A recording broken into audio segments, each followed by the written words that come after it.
November 24, 1944, Mid-Pacific Ocean, 8:47 hours. The salt spray struck Lieutenant Takeshi Yamamoto's face with a coldness that seemed to pierce deeper than his skin. He stood barefoot on the steel deck of the USS Essex, hands bound behind his back with rope that had been tied without malice, almost gently. The morning sun broke through scattered clouds, casting brilliant light across an expanse of ocean, so vast it seemed to mock the very concept of islands, of nations, of the empire he had served. Around him, 23 other Japanese naval aviators stood in similar positions, their flight suits torn and stained with seawater and oil, their eyes adjusting to a brightness that felt alien after hours in the darkness of rescue nets and holding areas below deck. The sound that filled Yamamoto's ears was not what he had expected, not the crack of rifle bolts being drawn back, not the harsh shouts of executioners preparing their work. Instead, he heard the ordinary sounds of a warship in operation, the hydraulic whine of aircraft elevators, the metallic clang of tools on steel, the call of orders being given in calm, measured English. And beneath it all, something that made his stomach clench with a feeling he could not immediately name, the smell of cooking meat drifting from somewhere deep within the ship's superstructure.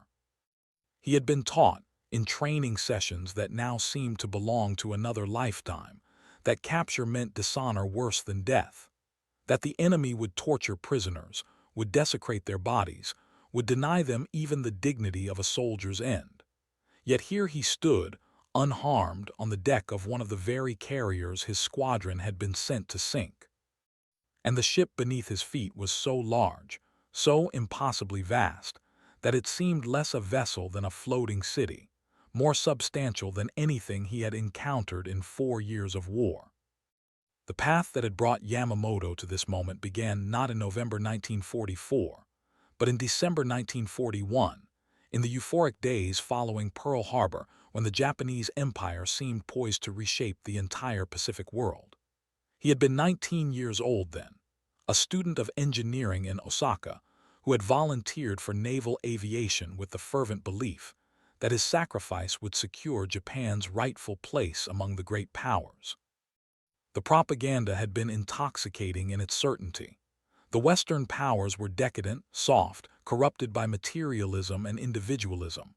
They lacked the spiritual strength, the Yamato Damashia, the Japanese spirit, that would carry the empire to victory. America, they were told, was a nation of shopkeepers and jazz musicians, incapable of sustaining the discipline required for total war. The early victories had seemed to confirm everything. Hong Kong fell in 18 days. Singapore, the great British fortress, surrendered in 70. The Philippines were conquered. The Dutch East Indies, with their precious oil reserves, came under Japanese control. Across the Pacific and Southeast Asia, the colonial powers that had dominated the region for centuries collapsed with startling speed. Young men like Yamamoto flew mission after mission, striking Allied positions with the confidence that came from overwhelming success. They were samurai of the sky, instruments of divine wind, extending the emperor's benevolence across greater East Asia. But even in those triumphant months, there had been small signs that something in the narrative was incomplete. The American carriers had escaped Pearl Harbor. At Midway in June 1942, 4 of Japan's fleet carriers had been sunk in a single day, a catastrophe that was explained away as temporary setback, a sacrifice that would be redeemed. Yamamoto, by then a trained pilot assigned to the carrier Shikaku, had absorbed these losses with the stoicism expected of him. The war would be long, they were told. Japan's spiritual strength would overcome America's material advantages. The enemy lacked the will to sustain losses. They would negotiate, would recognize Japan's sphere of influence, would retreat back across the Pacific. Month by month, mission by mission, that certainty had eroded. The Americans did not negotiate. They did not retreat. Instead, they advanced, island by island, their fleet growing larger while Japan's grew smaller. Guadalcanal became a slaughterhouse that consumed men and aircraft at a rate that could not be sustained. The Marianas fell. Saipan, where Japanese civilians threw themselves from cliffs rather than surrender, brought American B-29s within range of the home islands. By November 1944, Yamamoto was flying from what remained of the carrier fleet, part of desperate strikes against American task forces that seemed to multiply faster than they could be sunk.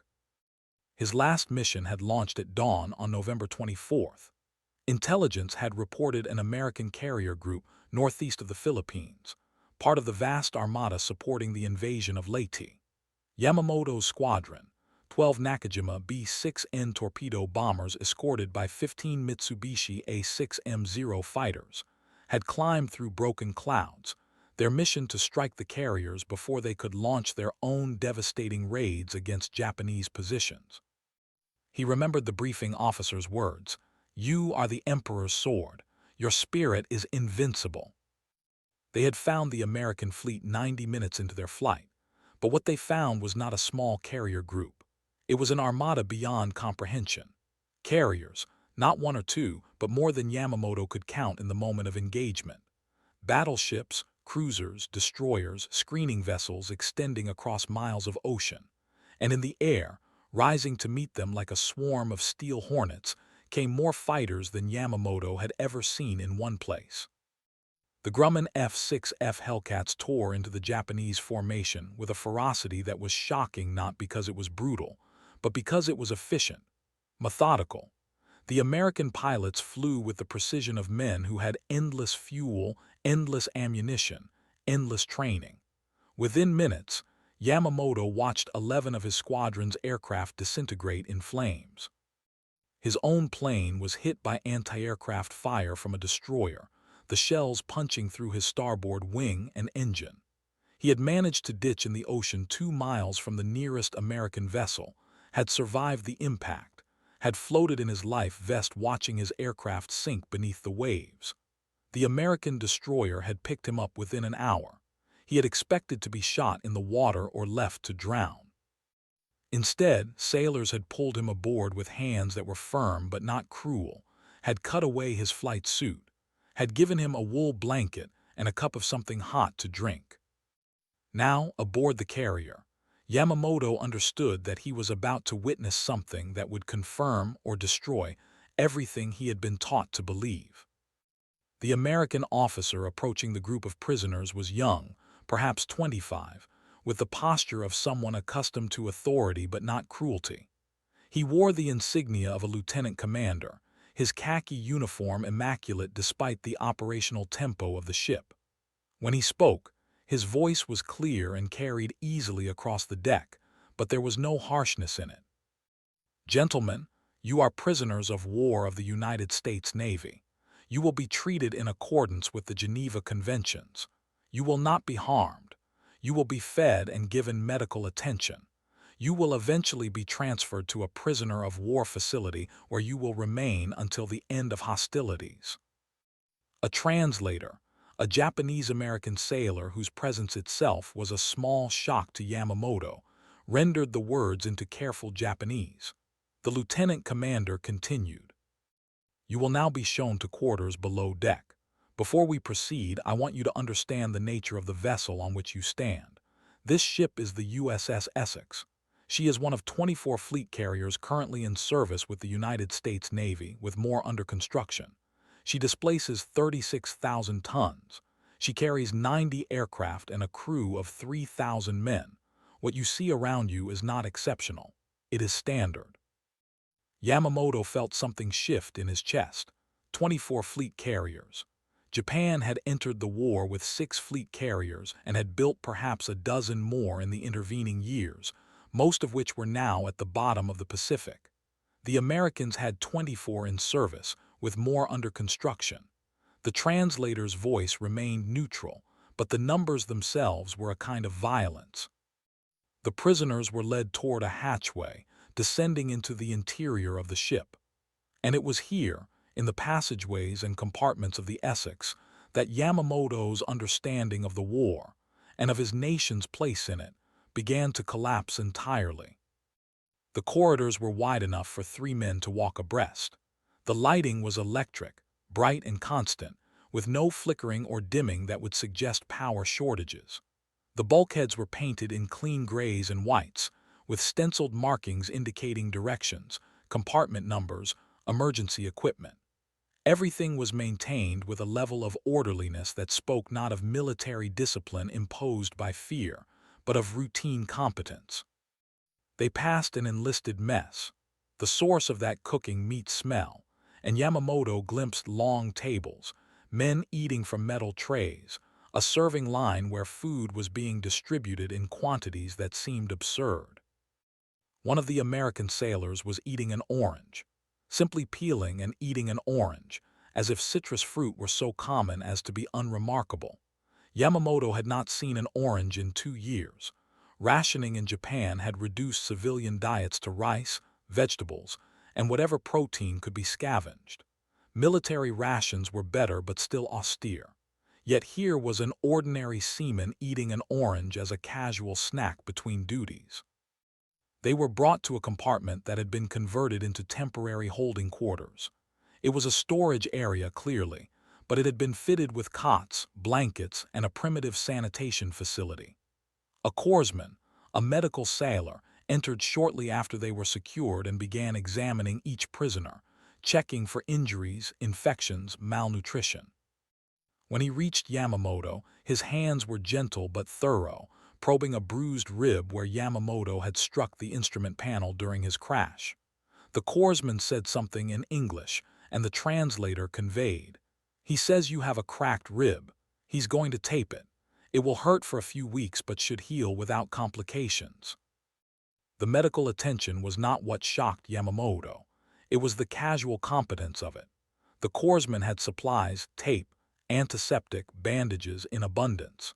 He worked with the efficiency of someone who had done this hundreds of times, who had resources sufficient to treat even enemy wounded without consideration of scarcity. When he finished with Yamamoto, he moved to the next prisoner and the next, treating each man's injuries with the same impersonal professionalism. An hour later, food arrived. Not punishment rations, not the minimum calories required to sustain life. Actual meals. Each prisoner received a metal tray containing a portion of beef stew with vegetables, white bread with butter, canned peaches, and coffee. The portions were not enormous, but they were substantial, hot, prepared with spices and care. Yamamoto stared at his tray for a long moment, his mind struggling to reconcile what he saw with what he had been taught.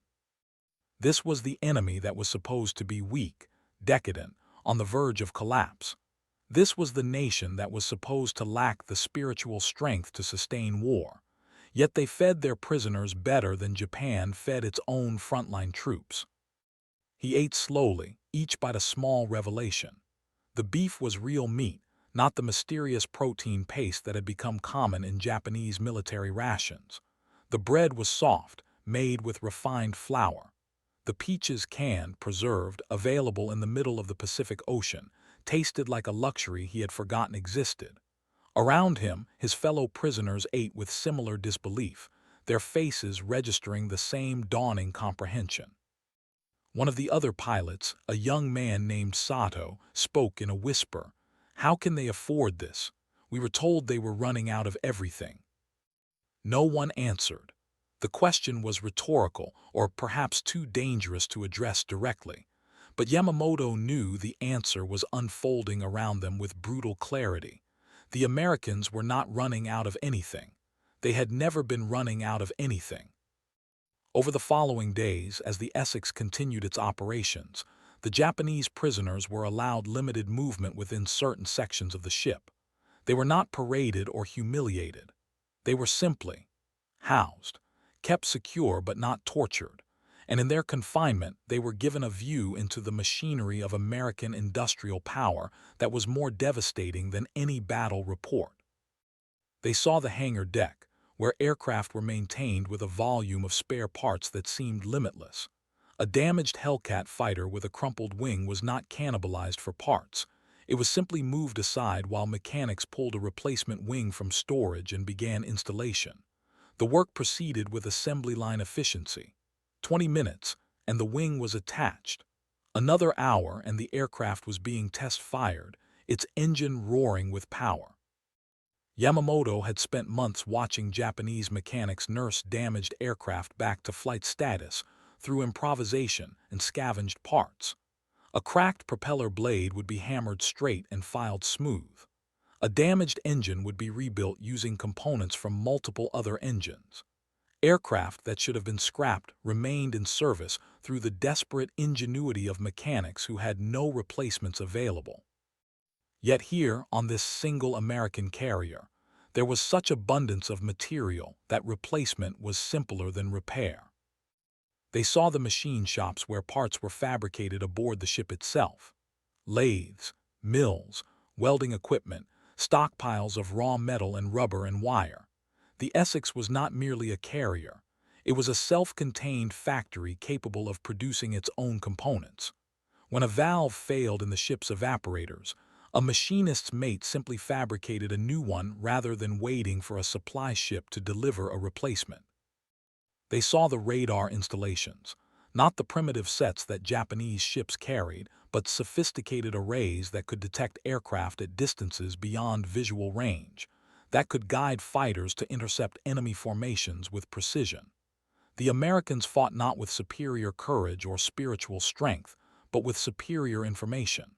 They knew where their enemies were before those enemies knew where they were. It was not a fair fight, and it had never been a fair fight. On the third day, Yamamoto was taken topside again, this time to the flight deck. The carrier was conducting operations, and he stood with two guards at the island's superstructure, watching the launch and recovery of aircraft. The efficiency was mesmerizing and terrible. F-6F Hellcats were catapulted from the bow at intervals so regular they could have been timed with a stopwatch. 30 seconds between launches. Each aircraft accelerating from 0 to flying speed in less than 100 feet, then climbing away to join the combat air patrol or strike missions. Then came the recovery operations. Aircraft returning from missions approached the stern, where a landing signal officer guided them with colored paddles. Each plane caught one of the arresting wires stretched across the deck, jerked to a stop, then was immediately unhooked and taxied forward to make room for the next arrival. The process was continuous, relentless. While Yamamoto watched, the Essex recovered 47 aircraft in 73 minutes, a rate of operations that would have been impossible on any Japanese carrier he had served. Between launches and recoveries, the deck crews moved with choreographed precision. Men in color-coded jerseys, yellow for aircraft directors, blue for chalk and chain men, red for ordnance handlers, green for catapult crews, performed their duties with the seamless coordination of a machine. There was no shouting, no confusion, no wasted motion. Just hundreds of men working in perfect synchronization, guided by training so thorough that each sailor knew not only his own job, but the jobs of everyone around him. And the aircraft themselves. Yamamoto, as a pilot, could assess their quality with professional eye. The F-6F Hellcat was not a beautiful aircraft like the Zero. It was blunt, heavy, built with the aesthetic of a machine designed for function rather than grace. But it was rugged in ways the Zero could never be. He had watched during his capture as one Hellcat returned with half its tail shot away, yet still landed safely. The pilot had climbed out, inspected the damage, and walked away. A Zero would have disintegrated under similar punishment. The American aircraft were built to protect their pilots, armor plating behind the cockpit, self-sealing fuel tanks that didn't explode when hit, radios that worked reliably, gun sights that remained accurate. They were designed by engineers who assumed their pilots were valuable resources worth protecting, not expendable assets to be used until death. And that assumption, Yamamoto realized, reflected a fundamental difference in how the two nations approached war. Japan had sent its pilots into battle with the expectation that they would die. The entire training regimen, the cultural narrative, the tactical doctrine, all of it accepted pilot death as inevitable and even honorable. Crash into the enemy if your ammunition is exhausted. Ram the enemy if your aircraft is damaged. Death in service to the emperor was the highest aspiration. America sent its pilots into battle with the expectation that they would survive, would return, would fly again tomorrow. Pilots who were shot down were rescued by submarines and flying boats dedicated to that purpose. Pilots who completed tour were rotated home to train new pilots, spreading their experience through the entire force. It was an approach that valued human life not out of softness, but out of cold calculation that trained pilots were more valuable than the aircraft they flew. On the fifth day, a Sunday, Yamamoto witnessed something that crystallized his understanding with sudden, complete clarity. The ship's chaplain conducted a religious service on the hangar deck. It was voluntary. Sailors attended or did not attend according to their own choice, but several hundred men gathered for the service, which was Christian in nature. The chaplain, a lieutenant in the Naval Reserves, delivered a sermon about hope and endurance, about the rightness of their cause and the importance of preserving freedom. What struck Yamamoto was not the religious content, which he barely understood through translation. It was the fact that this ship, this instrument of war, made space for religious observation, that the schedule of military operations was arranged to allow men time for spiritual reflection, that the crew was diverse in belief. The chaplain mentioned Jewish and Catholic services would be held separately, and this diversity was accommodated rather than suppressed. In the Imperial Japanese Navy, religious observation was corporate and mandatory. Shinto ceremonies honoring the emperor and the spirits of deceased warriors. There was no room for individual belief, no acknowledgement that men might come from different traditions or hold different truths. The entire crew was expected to share one conviction, one loyalty, one willingness to die. But here, on this American ship, men who came from different places, different backgrounds, different beliefs, worked together toward a common purpose while retaining their individual identities. A Catholic boy from Boston and a Baptist boy from Georgia and a Jewish boy from New York operated the same gun mount, served the same ship, fought the same enemy, yet remained distinct individuals with distinct convictions.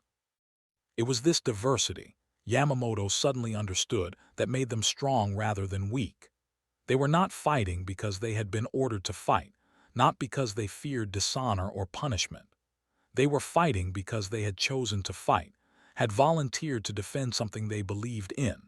The right to be different, to worship differently, to think differently, to live according to their own beliefs rather than beliefs imposed by authority. The propaganda had called this weakness, decadence, the lack of unified spirit, but Yamamoto, watching these men at worship, understood it was the opposite. A nation of individuals who chose unity was stronger than a nation of subjects who had unity forced upon them, because when the former faced hardship, they drew on internal conviction. When the latter faced hardship, they relied on external coercion. And coercion was brittle, would shatter under sufficient stress, while conviction would bend and endure. After the service, Yamamoto was approached by the translator, the Japanese-American sailor whose existence had troubled him since capture. The young man, his name was Sergeant Tanaka, and he was assigned to Marine Intelligence, spoke to Yamamoto in careful, formal Japanese. "Lieutenant Yamamoto, I have been asked to explain something to you. The officers would like you to understand that I am a United States citizen. My parents came from Hiroshima Prefecture before I was born. I was raised in California. When the war began, I volunteered for service. I am fighting against the nation of my ancestors' birth because I believe in the principles of the nation where I was born. This may be difficult for you to understand. But it is important that you know, America is not a nation of blood. It is a nation of ideas, and ideas are more powerful than blood." Yamamoto stared at this young man who looked Japanese but was American, who spoke his language but served his enemy, who embodied a contradiction that should have been impossible but was standing right in front of him. He searched for words and found none adequate. Finally, he simply nodded. Sergeant Tanaka continued, "You and your comrades have been told many things about America. Some of those things are true. Americans do love wealth and comfort. They do enjoy entertainment and luxury, but you have been told these things make them weak. This is the mistake. These things are not symptoms of weakness. They are what people fight to preserve. A man will die for his family, but he will also die to protect his right to pursue happiness, to build wealth, to enjoy comfort. Americans are not fighting to conquer Japan. They are fighting to preserve the world where a man can own a house, can send his children to school, can worship as he chooses, can speak his mind without fear. And they will not stop fighting until that world is secure. The words settled over Yamamoto like a weight. He had been taught that Americans fought poorly because they loved life too much, that their attachment to comfort and safety would make them quit when the costs became too high. But the evidence of his senses contradicted this at every turn. The Americans were not quitting. They were accelerating. Every ship he saw was newer than the last. Every aircraft was produced in greater numbers than the month before. Every sailor was better fed, better equipped, better trained. They loved life, yes, and that love made them fight harder, not softer, because they were fighting to preserve a way of life they valued, while Japan was fighting to extend an ideology that demanded life's surrender. On the seventh day aboard the Essex, Yamamoto was informed that he and the other prisoners would be transferred to a transport ship bound for Pearl Harbor, where they would be interned for the duration of the war. Before the transfer, the American officer who had first addressed them, the lieutenant commander, spoke to the group again through Sergeant Tanaka. "Gentlemen, you have served your nation with courage. That courage is respected, but your nation's cause is lost. This is not opinion, it is mathematical fact. The United States is producing more ships, aircraft, and weapons in 1 month than Japan can produce in a year. You have seen one carrier, there are dozens more. You have seen one task force, there are dozens more. The industrial capacity that supports this force is beyond anything your nation can match. Your leaders know this. They have known it since 1942, but they will not admit it because admission would require surrender, and surrender would mean the end of their power." He paused, letting the translation catch up, then continued. "You will remain prisoners until the war ends. How long that takes depends on decisions made in Tokyo, not in Washington. The United States will accept nothing less than unconditional surrender, not because we are cruel, but because the ideology that sent you into this war must be dismantled completely. When this war ends, Japan will be rebuilt, not as a colony, but as a free nation. The Japanese people will be given the opportunity to choose their own government, to speak freely, to live without fear of their own authorities. This is not a promise made lightly. This is what Americans believe is right." Yamamoto listened to these words with the numb acceptance of someone hearing a diagnosis they had already suspected. The war was lost. It had probably been lost from the beginning, lost the moment Japan decided to challenge a nation with 10 times its industrial capacity and a population that volunteered by the millions to fight. All the courage, all the sacrifice, all the death, it had bought nothing except delay. Japan would be defeated. The only question was how much destruction would occur before the inevitable surrender. And yet, even in this moment of despair, a small part of him felt something unexpected. Relief. Relief that the ideology that had sent him to die for abstract honor was going to be dismantled. Relief that the system that had valued his death more than his life was going to end. Relief that perhaps in defeat, Japan might discover what America already knew, that human life had value not in its sacrifice, but in its flourishing. The transfer occurred the following morning. Yamamoto and his fellow prisoners were loaded onto a crane and lifted from the Essex's deck to a transport ship waiting alongside. As the crane swung him through the air, Yamamoto looked back at the carrier one final time. The flight deck was already resuming operations. Aircraft were being positioned for launch. Deck crews moved with their familiar efficiency. The ship, this floating city of steel, powered by oil and electricity and the labor of 3,000 men, continued its work without pause. It would be here tomorrow, would launch aircraft and recover aircraft and feed its crew and continue the grinding, inexorable advance across the Pacific. and behind it were 23 more just like it. And behind those were factories producing more. And behind those factories was a nation of 140 million people who had decided, collectively, that the war would be won.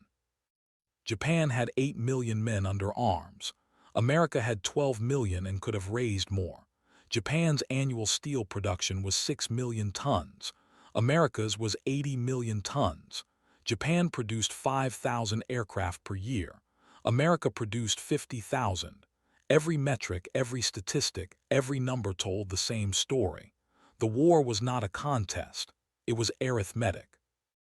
As the crane lowered him to the transport ship's deck, Yamamoto thought of a phrase from his university studies, something a professor had said about the Meiji Restoration, when Japan had first opened to the West. Modernity is not optional. Nations must adapt or be crushed. Japan had adapted once, had transformed itself from feudal isolation to industrial power in a single generation. Perhaps in defeat, it would adapt again. The prisoners were confined below deck on the transport ship, a converted Liberty ship that smelled of rust and oil and too many men in too little space. But even here, the contrast persisted. The food was adequate. The sanitation was maintained. The guards were neither friendly nor cruel, simply professional. They had a job to do, transporting enemy prisoners to internment, and they did it with the same competent indifference they would bring to any other cargo. Yamamoto spent the voyage to Pearl Harbor in silence, speaking little to his fellow prisoners. Some of the men remained defiant, insisting that the war could still be won through spiritual strength, through divine intervention, through weapons that would turn the tide at the last moment. Others, like Yamamoto, had passed beyond defiance into numb acceptance. The evidence was overwhelming. The Americans were not running out of resources. They were not running out of will. They were not going to negotiate a peace that allowed Japan to keep its conquered territories.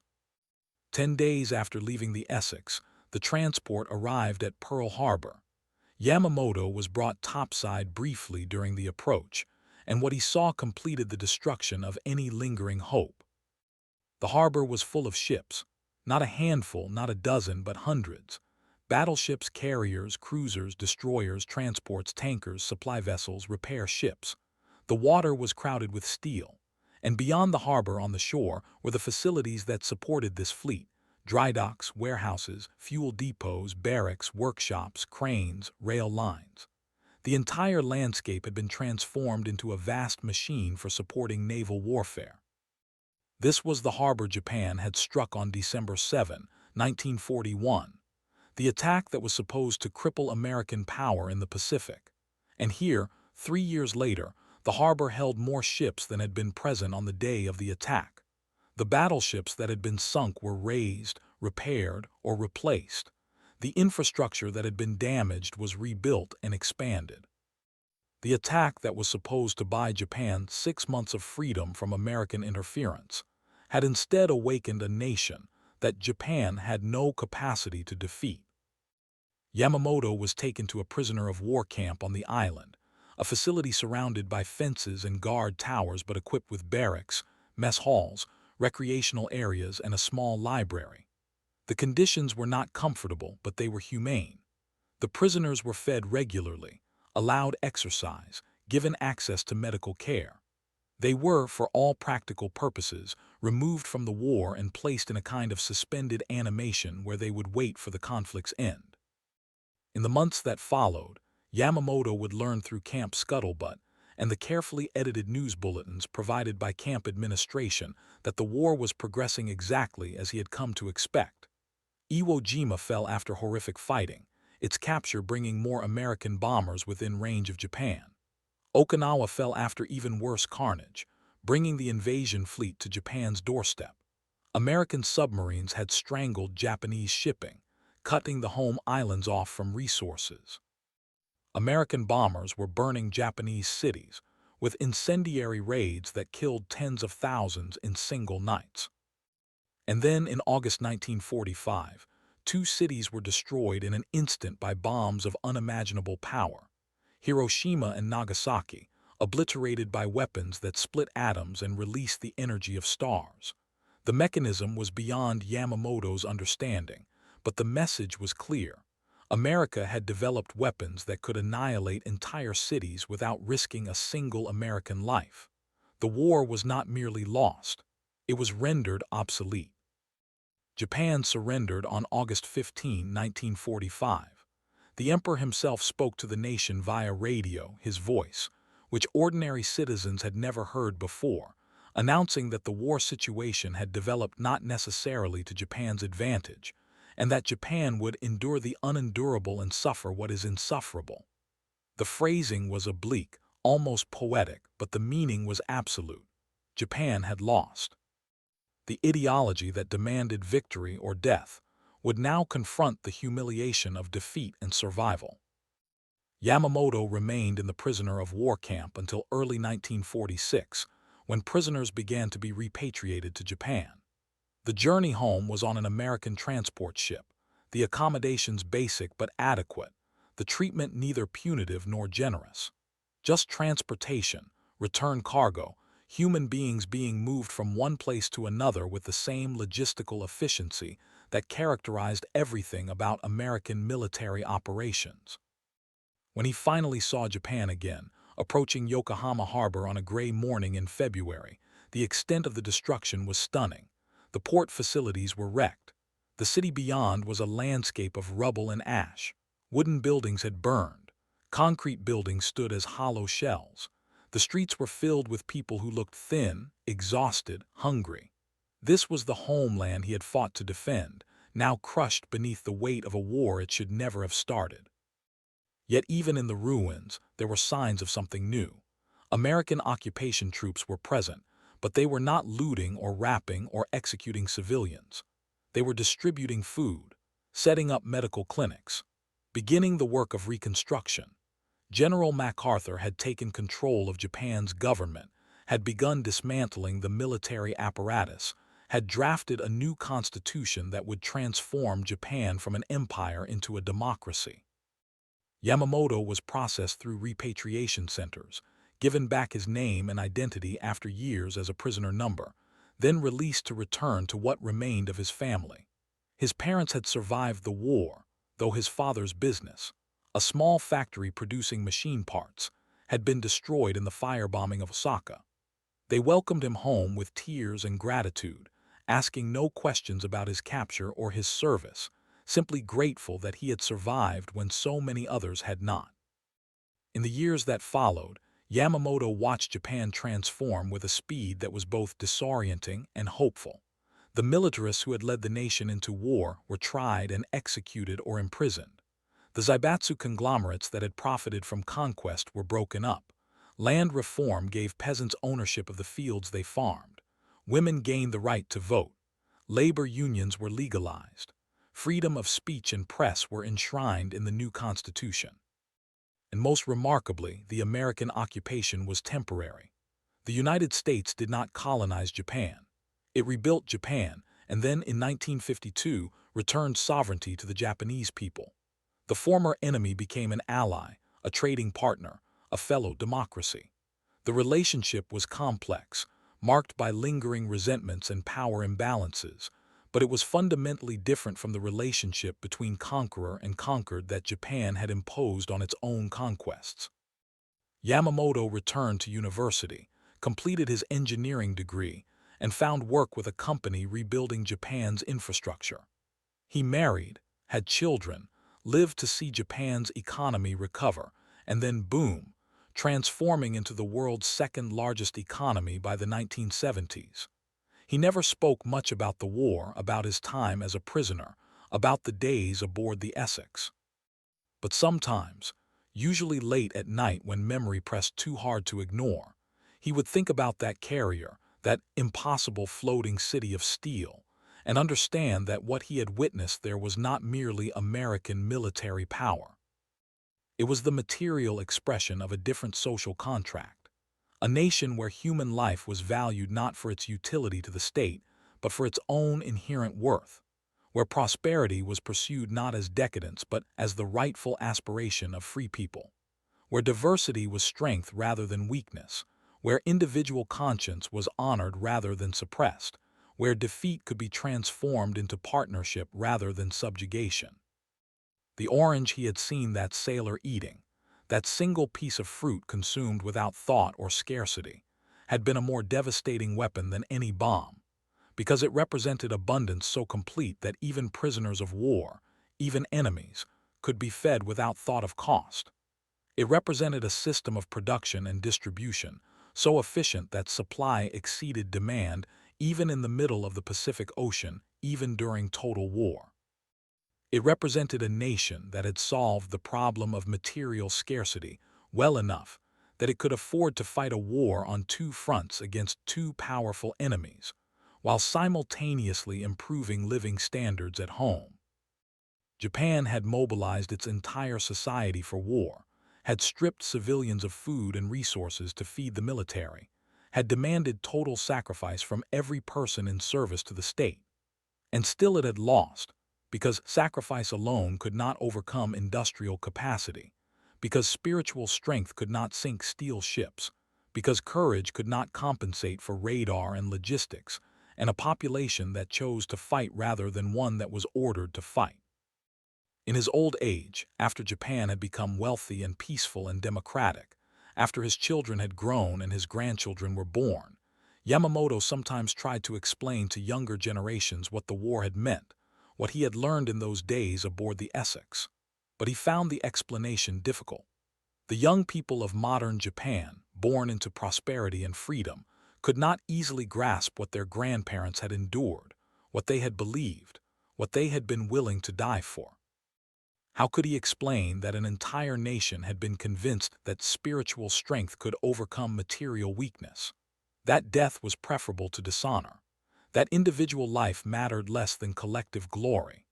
These ideas seemed alien to young people who took democracy and abundance for granted, who could not imagine a Japan where criticism of the government meant imprisonment, where women could not vote, where military officers could override civilian authority. But sometimes, when his grandchildren asked him about the war, he would tell them about the orange, about the American sailor eating an orange as a casual snack, and what that orange represented. Not just fruit, but a system of agriculture and transportation and distribution so sophisticated that citrus could be shipped from California to the middle of the Pacific Ocean and provided to ordinary sailors without rationing,